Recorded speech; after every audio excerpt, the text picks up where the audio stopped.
All right, guys, welcome to the show, Lashes and Bullshit. I am your host, Allie Lily, and I am going solo today. Alex is on vacation, and she is hopefully having the best time ever in Maui right now. A little bit.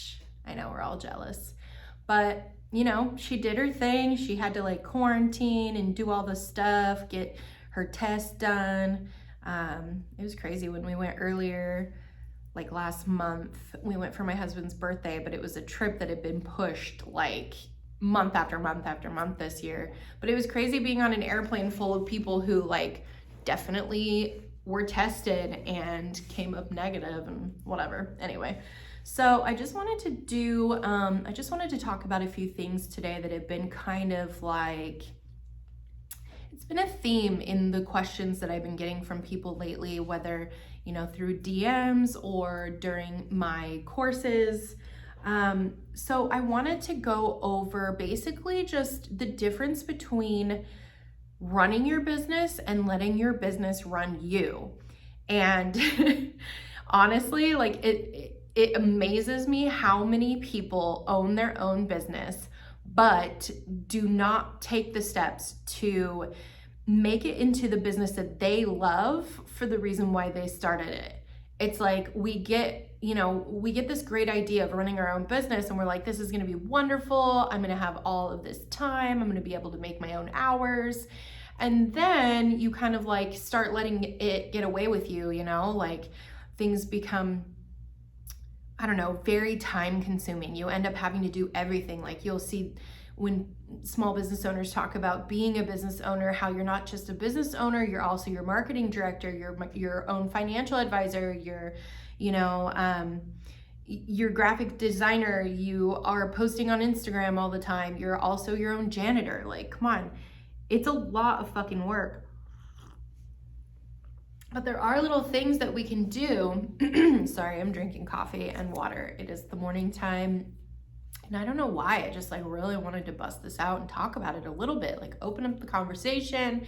If you have questions about this specifically, DM me, email me, whatever, at lashanarchist.com. DMs is probably the easiest way to get a hold of me. I check them twice a day. Anyway, there are little things that we can do as business owners to make our life easier, and it just blows my mind constantly how many people I see not taking these steps. And even in my own life, how long it took me to start making these steps for myself, It is a little bit scary. Everyone's afraid of change, and it can be scary to change things up or even have to enforce policies or communicate well with our clients so that we know that there's no excuse if they want to do something, say they want to reschedule an appointment within a couple hours of their appointment. Well, we know because we've communicated with them properly and they've probably, hopefully signed proper paperwork or, read it on your website that you have these policies, so they are not going to be surprised when you charge them for their appointment. So things like that are super important, mainly just so that you don't have to fucking keep repeating yourself when you're talking to clients. So I just want to talk about, running your own business, not letting your business run you. We got into this for a reason, right? We started our own small business because we had a purpose. Well, what is your reason? And I actually think that this is so cheesy and I hate saying it this way, but finding your why. Why did you get into this in the first place? Is it because you absolutely love running yourself ragged and catering to the needs of other people? Or is it because you wanted to spend more time with your family and you wanted to have more disposable income and you wanted to create your own work environment and your own hours, and you wanted to only take as many clients as you wanted, or you only wanted to take certain clients and tell the other ones to fuck off? Find your why. I think it's very important. And I was actually just listening to a podcast with Dean Graziosi in it. He's super cool mindset guy. He has his own podcast too. I was listening to him on a different episode of another podcast, but it was still really good. Oh, you know what? It was the Skinny Confidential. You should go listen to that episode if you haven't already. It's a really good podcast. I love those guys. Anyway, he was talking about doing like, I think it's like the 7-layer test, something like that. But basically you ask yourself why you're doing something. Okay. So like me, like, why did I start doing lashes? Well, first of all, I wanted to make more money. If I'm going to be totally fucking honest, I wanted to make more and easier money. And slanging drinks at the bar wasn't cutting it for me because, first of all, I'm a terrible server and I hate it. So I was like needing to get out of that, you know? So my why was I wanted to make more money, but I also wanted to work less.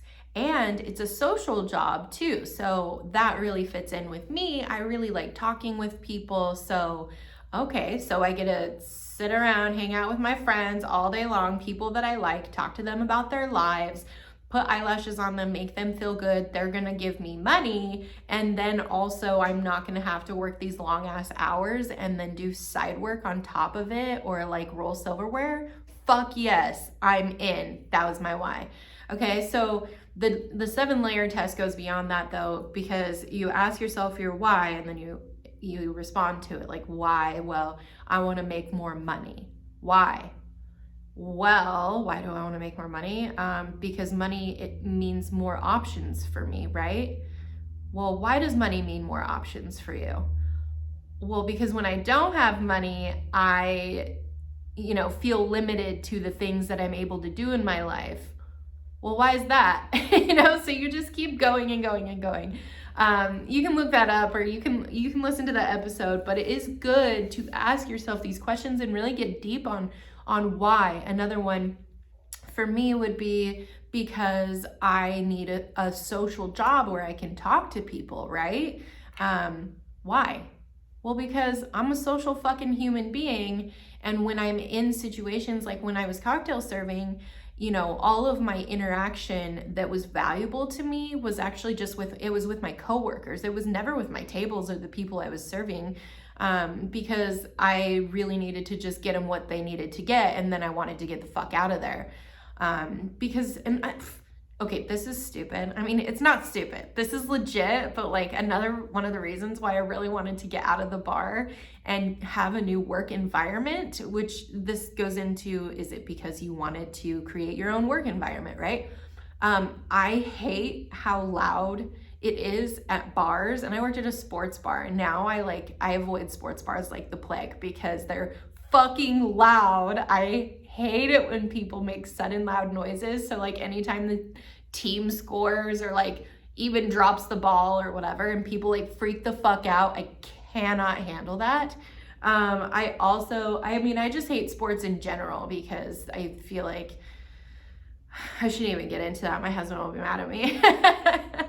Luckily he doesn't care that I don't like sports, but they just don't make sense to me. I'm like, okay, you're playing this game and everyone's like paying you to like, I don't know, just to like watch this team go up against this other team, and then everyone feels so connected to one team, but it's like that team has no idea who the fuck you are. They don't care that you're cheering in the stand.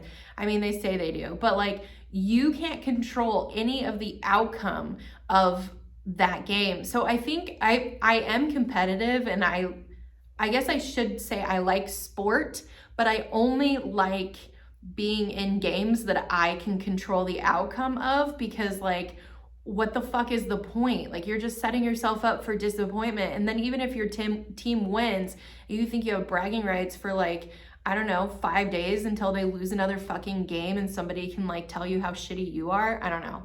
I'm not into it. I gamble on myself, not on other people. Anyway, that was a big old fucking tangent there. Anyway, so when it comes to running your business and not letting your business running you, of course, number one, we need to find out our why. Like, why are we into this? Why do we want to work for ourselves? Next is, what is our money goals? Like, what are your money goals? Why do you think that you can just start working for yourself and then going off and I don't know, just like waiting to see how it works out? Like, instead of being like, this is how much money I would like to make, when starting your business, and if you already have a business and you've never sat down and you've done this, I would 100,000% suggest sitting down and writing out your money goals.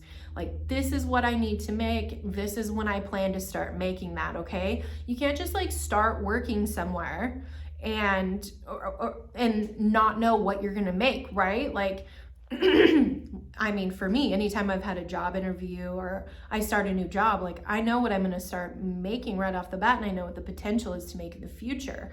Why shouldn't it be the same with our own business? It definitely should. If you are not asking yourself those questions or like writing down those goals, I feel like you're really doing yourself a disservice. So definitely, what are your money goals? And then also, what are your goals when it comes to time and hours? Like the amount of hours that you want to be working or the amount of hours that you want to be at home with your family. I think it's super important to write these things down, and they're not even goals. Like, I'm not telling you like find your why, write down your goals. Like, no, seriously ask yourself why the fuck you want to own your own business in the first place. And maybe what you'll find is that you don't. Maybe what you'll find is that you just want to reach a financial and a time management goal, and it would be easier to do that not working for yourself, but working for somebody else. And I think that's why the why is super important. I'm getting sick of myself saying the word why, so I'm gonna stop. But but like knowing your money goals and what your timing goals are is also super important, because then you set up boundaries for yourself. Okay, and I'm gonna go over like setting up boundaries for, you with your clients, but I think setting boundaries with yourself is literally the most important fucking thing you can do as a business owner. I know for myself, that's one of the hardest things for me to do, is to stick to the boundaries that I've made for myself. I tend to take my work home. I tend to want to talk to my husband about it after dinner. I tend to think about it when I'm hanging out with my son. I'll think of something I need to do and I'll pick up my phone and I'll immediately start doing it. I have impulse control, and I'll sit on the toilet and like respond to emails. Yes, if I have responded to an email of yours, it's probably been from the shitter. You're welcome.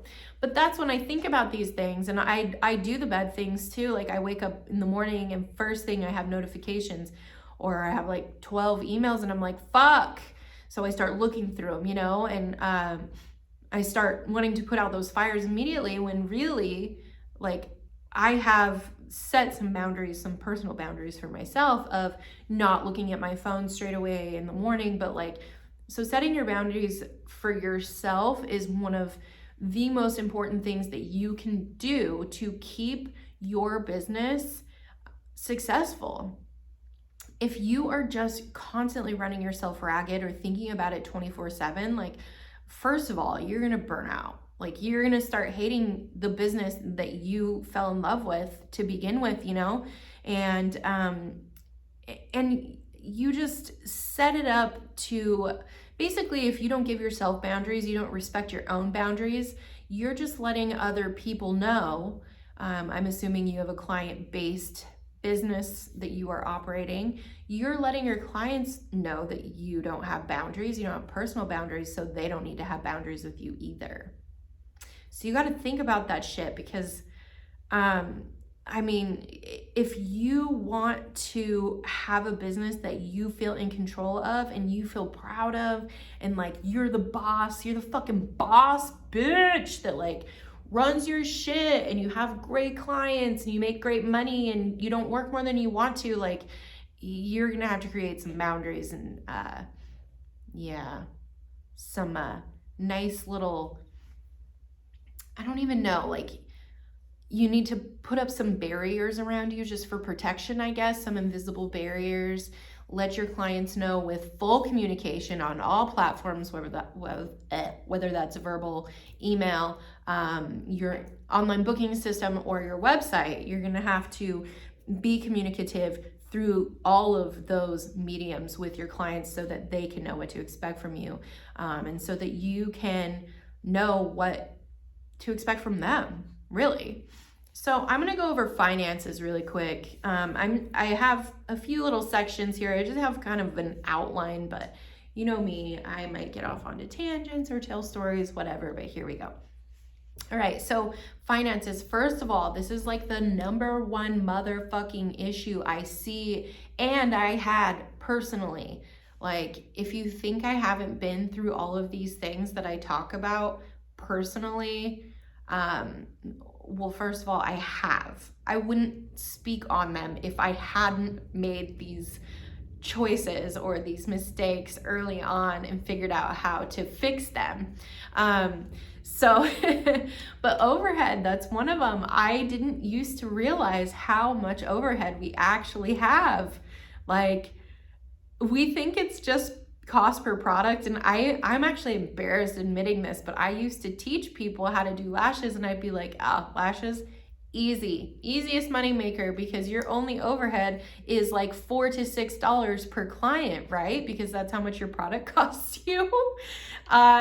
No, fuck no. Like, it's just silly. And I think that for me, especially, like, I was kind of handed like a silver spoon in the beginning of doing lashes, because I worked under my mother, who already had done all these things, and she set these systems in place, you know, for work. So she would give me product at a good price.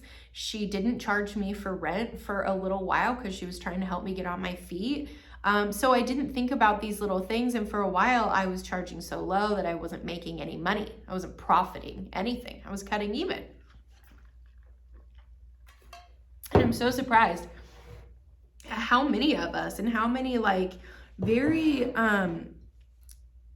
expert lash artists, very seasoned lash artists are still doing this to themselves,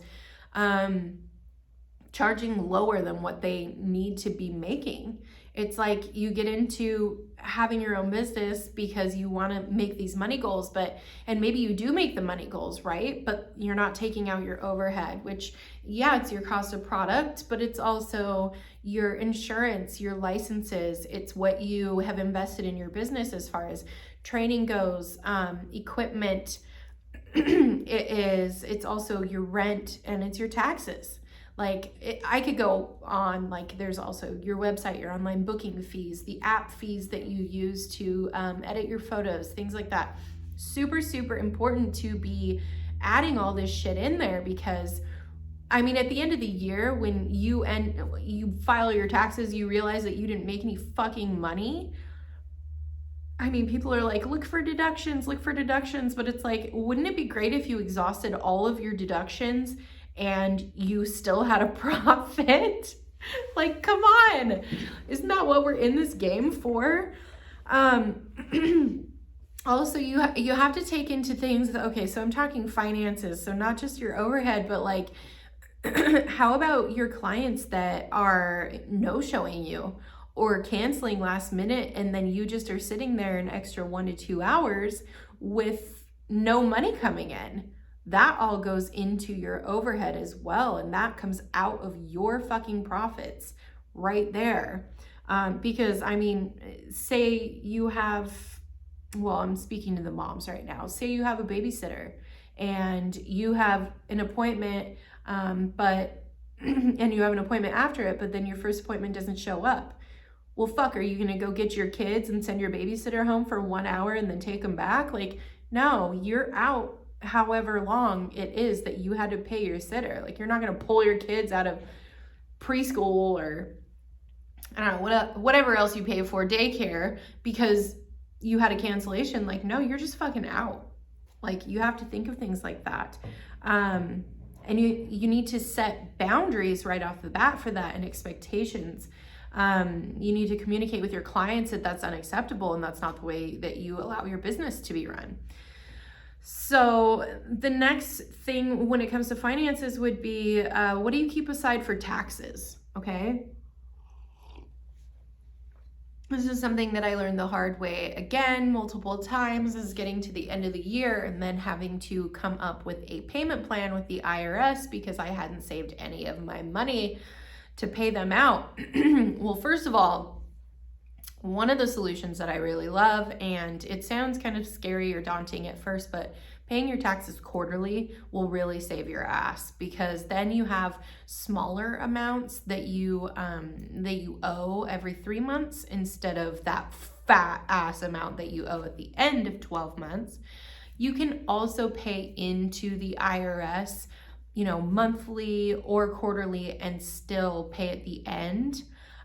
You can also set up a payroll with a bookkeeper for pretty inexpensive and run all of your money through payroll. That's actually what we started doing the past couple years, because what that does is it basically pays you a paycheck. So you're like, this is how much money I want to be making.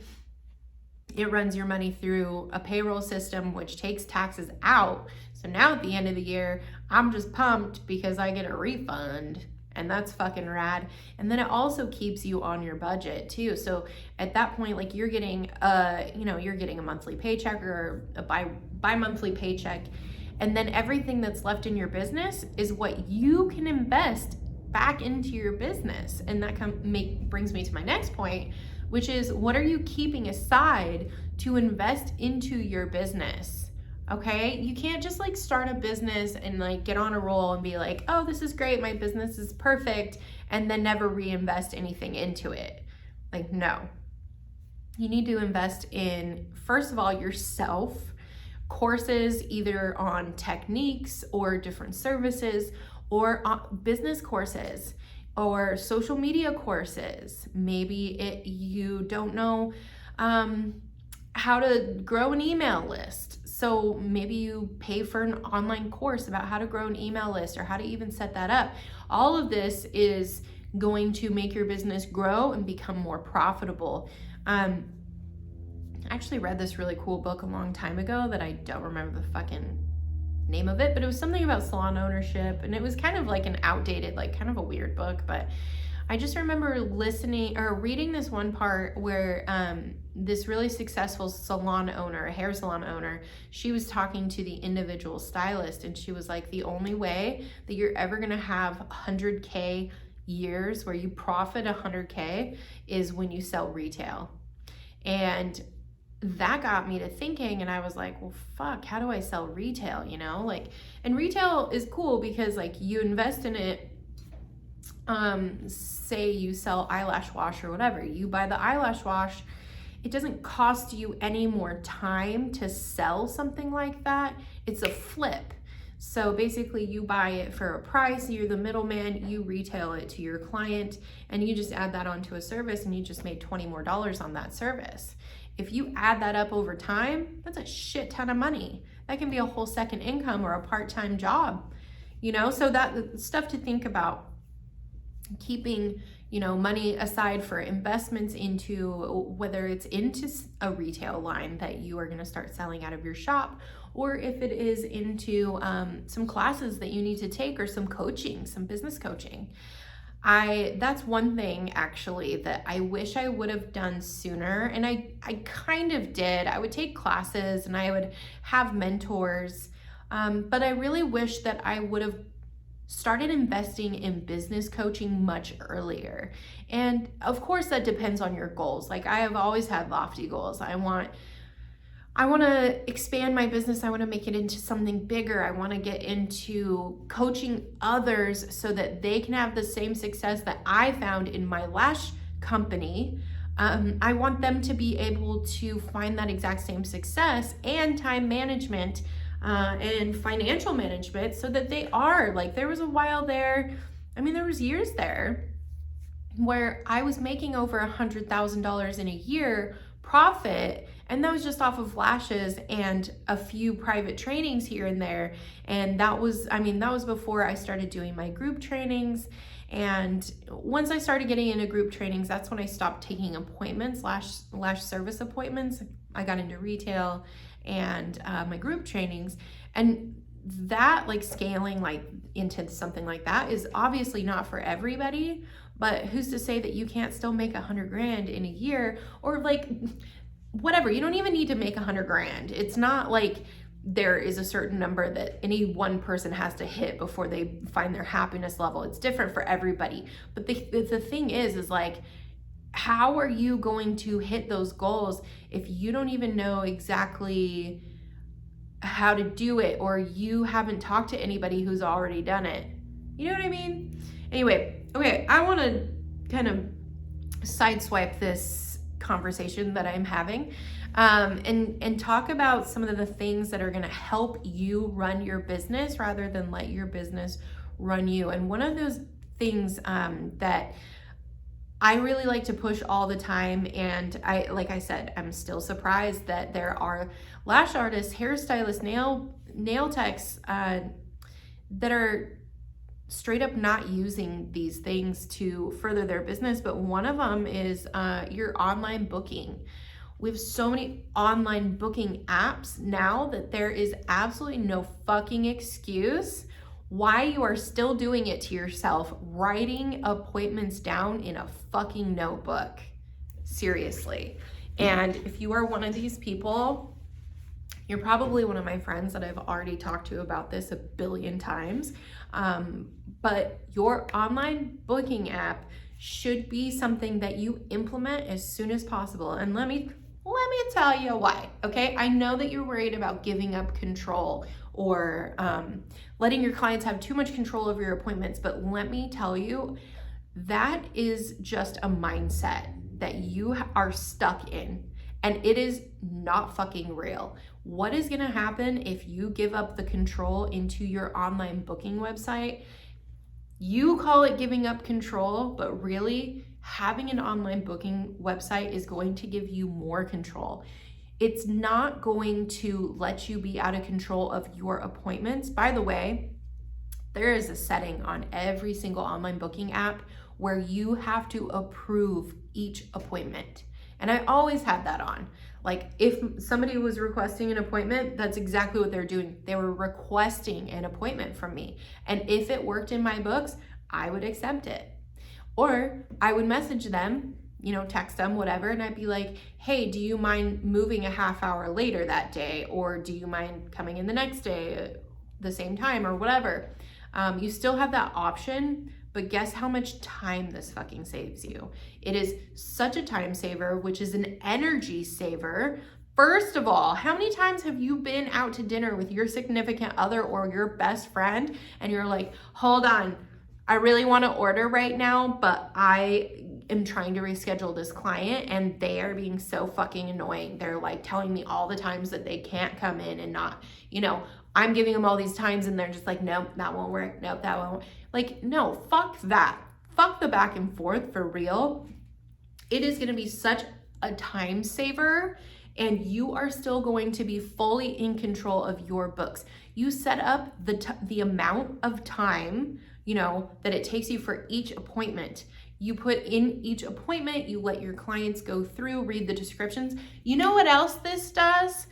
It helps set up communication from the beginning. So clients know what to expect when they book certain appointments. Not only do they know what to expect, what they're getting, or what they're getting out of their service, but they also know what you expect from them to give them that service. So they know if they choose a volume fill, that you are going to be using 2 to 5D fans, and you are going to be giving them 80 to 95% coverage, and that they need to have clean lashes, and that they need to come to their appointment on time, because if they're 15 minutes late, you will consider it a no-show and you will charge their card in full. And they also know that they need to have at least half of their lashes remaining, or they need to book an extended fill. See how much communication and how much time that just saved you because your client is booking online? They have to read that shit before they click book. They have to put in their credit card, full well knowing exactly what the fuck you want it there for, and they have to accept your policies. It's amazing. It's fucking amazing. It is a policy enforcer. It helps. Okay, I'm talking about online booking website or online booking apps right now. all of these booking apps, they have options to keep credit cards on file, which is great because I don't know about you, but if I go and sign up for, you know, a hairstyle, my hairstylist. Okay, so when I put in my credit card, I was like, okay, so I know that she means business, right? She's serious that if I don't come up to my appointment or I reschedule too soon, too close to my appointment, she's gonna charge me. She has my fucking credit card. And if I was a shysty motherfucker, I could probably put in somebody's, you know, credit card, somebody else's credit card number or an old credit card that doesn't work. But guess what? If you have clients like that and you're worried about that, you can take deposits. Save your ass by taking deposits. And a deposit is just a chunk of money that you charge to their card right away that you already have. And then you can put that towards their appointment, okay? So another thing that I see with deposits is I'll have people be like, well, you know, what if I take a deposit and then they reschedule? Well, that's why you have your policies there right in the beginning. And so many booking apps have this now too, so that your client has to read through your policies and agree to them before putting in their credit card and then booking an appointment with you. Okay. Booking apps, super important. I love them. They're going to help you take control over your business. And they do usually have a fee unless you use Square Booking. But some of Square, I don't know, some people that I've talked to, they love Square Booking and some of them really don't love it because they want to have other options. It just depends on what you need out of it for your business. But the other thing that apps will do for you is they will send automatic appointment reminders to your clients. Do you know how much time I used to spend every night reminding my fucking clients that their appointment was the next day? All for them to just text me back, you know, one or two of them, oh my God, I totally forgot, can I reschedule? Well, guess what? My appointment reminder actually happens 3 days in advance now, and then they get another one 24 hours in advance. And actually, I think I had set it up to where they even get another reminder the day of. And you know what this does?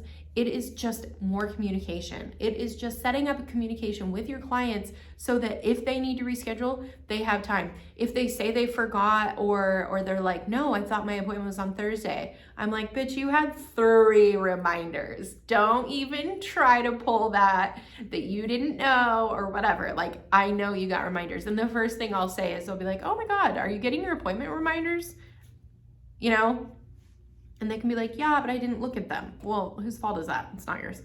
It also saves you from all of those really annoying conversations that you have to have with clients. Like, oh, well, really? Did you see this? You know, when they're like, oh my God, I thought my appointment was at 2. And you're like, no, it's clearly at noon. And you got that, you know, whatever. Then you're scrolling up in your text, you're screenshotting it. You're like, look at this.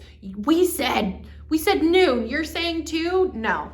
No, just avoid those fucking annoying conversations.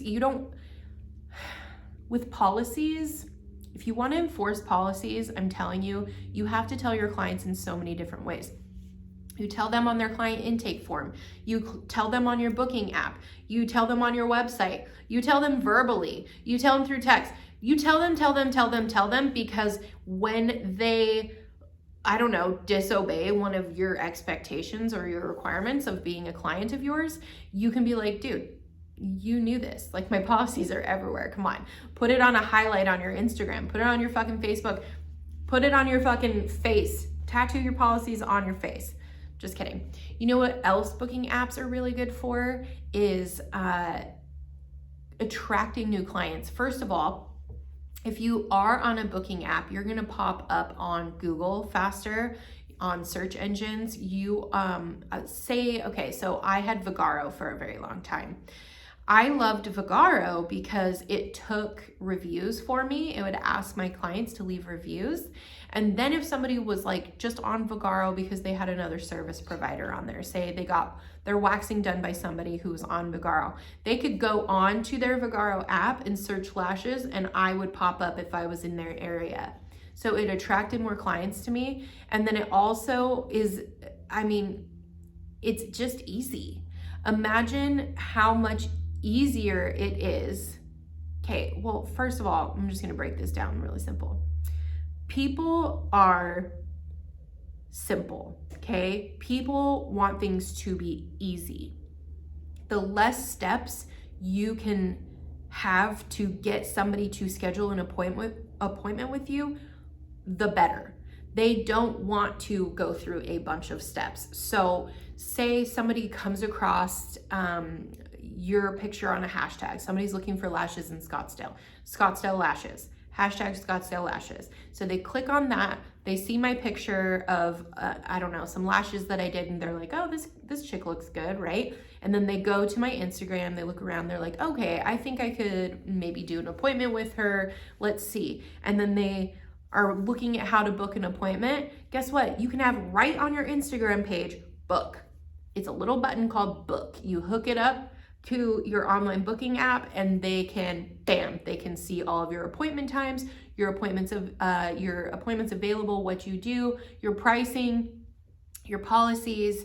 It's just easy. But when you say something in your profile, you're like, if you want to make an appointment, DM me or call me. First of all, if I'm the client, I'm not calling your ass. There's no fucking way I'm gonna call somebody. Nope, I wanna be able to book it or DM you. I don't even wanna DM you, honestly. I just wanna see what you have available. So when somebody says that I have to call them or text them for appointment times, I don't even go any further than that. I'm like, ugh, that sucks.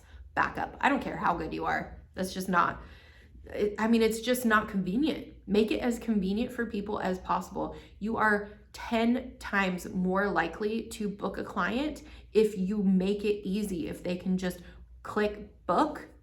You know what? You can even put pictures of your place, your services, and your own face on your booking app so people can know exactly what you look like, what the space looks like, and what the service that they want to get looks like. It's amazing. Seriously. Okay, and then setting up client boundaries. So we talked about booking apps, we talked about finances. This is all stuff that you really need to get into place to run your business and not let it run you. The third thing is client boundaries, okay? I talked about that briefly, about setting up boundaries for yourself, just so you can set the example of how you want your clients to be treating you. So communication is really everything. And like I said, you need to be putting that communication everywhere. You don't want your clients to have any excuse to why they didn't see your policies.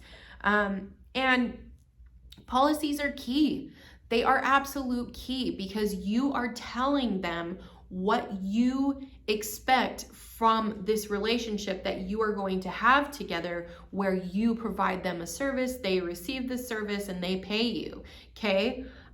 They're paying you for your time, your expertise, your space, your product. You have to make sure that you are giving them a quality service, but also you are not allowing clients to ask more from you than you're willing to provide, I guess.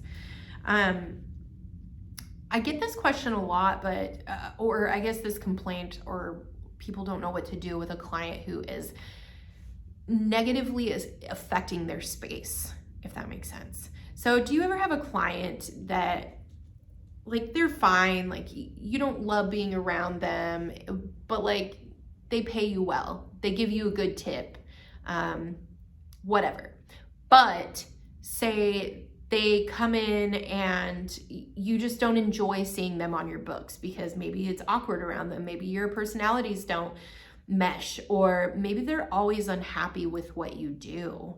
Maybe they're like nitpicking it. Maybe they are asking you to do more than what you are comfortable doing. They want longer, they want fuller, they want heavier. Maybe they're not washing their lashes. Maybe they don't give a fuck that you keep saying, don't wear eyeliner on these motherfuckers, don't put mascara on these. And they're just like, whatever. Like, she still does my lashes anyway, so I'm gonna keep doing what I'm doing because she never does anything, you know, she never tells me no. So I mean, there's a big difference between putting something on your website and actually verbally saying it to somebody. What I like to do is just have it listed everywhere, right? So dirty lashes. This is one of these things that's like, for me, it's hard to talk about, but and I don't know, some certain things will always be a struggle for you as a business owner. For me, it is directly talking to somebody about something that I would hope that they would do better on. I don't like giving reprimands. This is why I have one fucking employee. And when we get more, I'm going to make her do the reprimanding because I do not like that part of the job. I will if I have to, but I still don't love it, you know, but it is part of being a business owner. So say you don't have employees and you're like, oh, well, you know, I don't have to reprimand anybody. I don't really have to keep anyone in line. Not fucking true. You have to talk to your clients. You have to have that communication and you have to let them know when they're fucking up. You can't just not tell people and then expect them to know why you're so annoyed with them or why you fired them.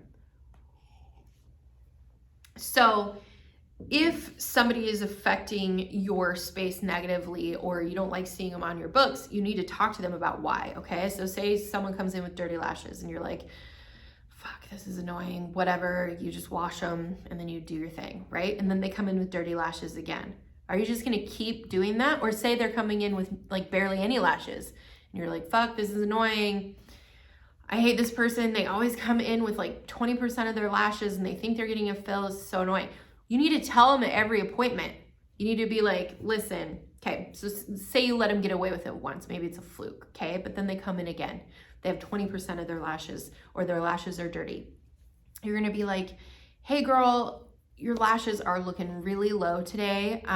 So next time your lashes are looking this low, that's when you're gonna need to schedule an extended fill, or you're just gonna have to ask me if you can bump your appointment up sooner. Or say they're going 3 weeks. You can be like, hey, I hate to let you know this.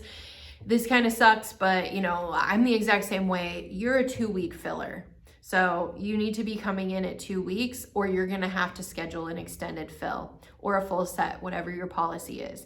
And you don't have to be like, my policies are, but you can be like, if you want to, or, you know, say whatever you're gonna say and then be like, when you leave from here, will you please go back onto my website and just read over my services and my policies, just so you can see exactly what appointment you need to be scheduling and when. But say it verbally too, and you don't have to be a dick about it. Like, I don't think I've ever been a dick to my clients. I'm like trying to make sure I'm not lying about that, but you know, you do need to be direct with them because how are they supposed to know if they're doing something wrong?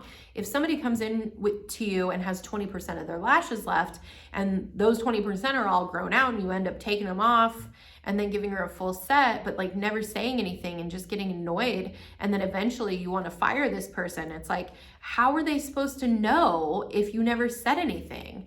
If they come in and you do their lashes and you get it done, they probably, I mean, they're conditioned to think after a couple times that they're coming in with the proper amount of lashes on, or else you would have said something, right? Right, so try to like remember where your clients are coming from too. And a lot of the time I think we think that our clients are like being annoying and trying to pull one over on us, but really it's just that they don't know. They're not fucking lash artists. How are they supposed to know? That's how I am with my nails. Like, I don't know when I need a full set. I don't know when they're too grown out. I let my nail tech tell me that because I don't fucking know. Same with my hair. Like, I don't know when is a good time to get a touch up. I ask them. My hair is different than other people's hair. It grows slower. So I'm like, can I come in at 12 weeks? Or, you know, and then my hairdresser sometimes will be like, you know what? We can push it to 14. It's fine. Whatever. So definitely communication is key. Don't let a client push you to your limits without telling them right up front. You know, that's like being annoyed with your spouse or your boyfriend or your girlfriend or whatever, and just exploding on them one day, and then they're like, whoa, what the fuck, you know? And you're just like, oh my God, you have been driving me crazy. You always say this, you always do this. It's driving me nuts. And it's like, what? Like, you've never even told me that I've been doing that. Like, I didn't know that bothered you so much, right? It's like me and my husband with the dishes or the laundry. He's just like, fuck, can you do it for once? And I'm like, oh my God, I'm sorry. I totally don't even think about doing things like that.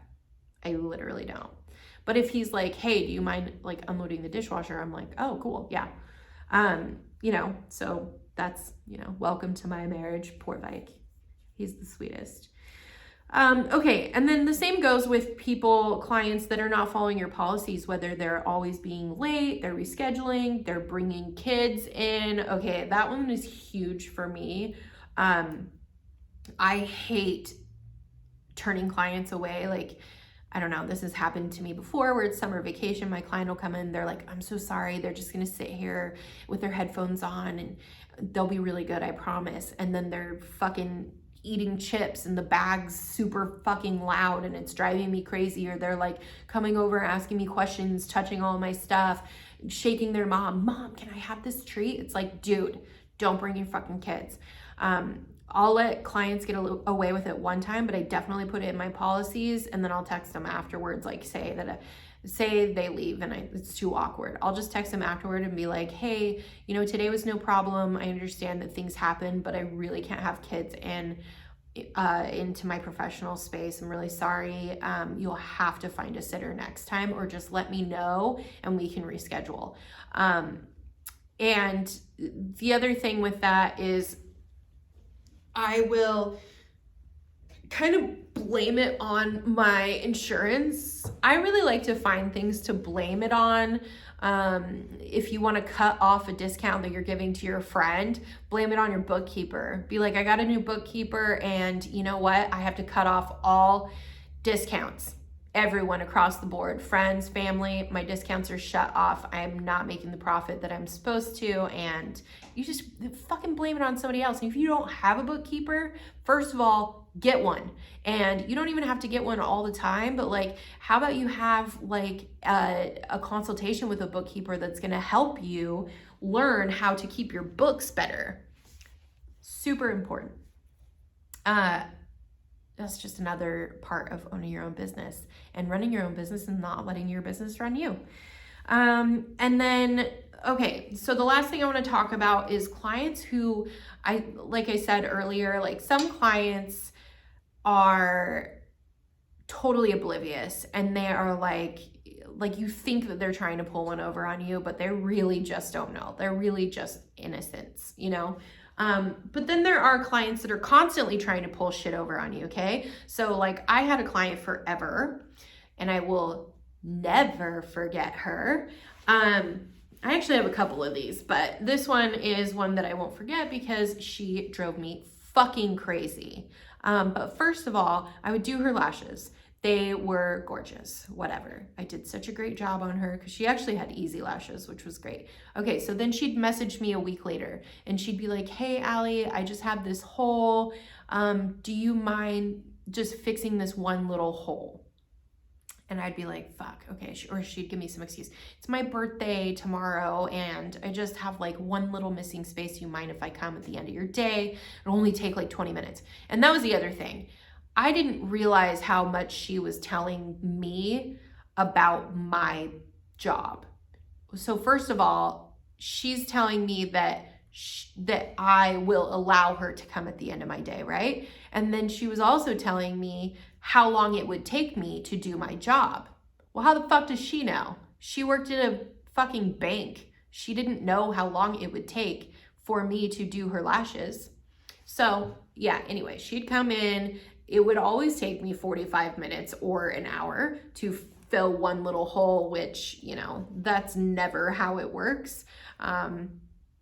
Anyway, she would do that. I would spend an hour. It would take an hour out of my life that I didn't get paid. She would pay me nothing. And then guess what? I would see her on Instagram in Vegas for the weekend. And I'm like, okay, so she wanted a mini fill.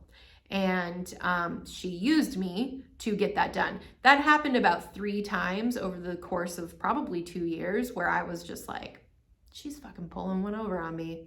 And so what I did is instead of getting mad at her because it's my fault, and by the way, one of the most freeing things you can do for yourself as a human, but also as a business owner, is to recognize that everything that happens to you is your fault.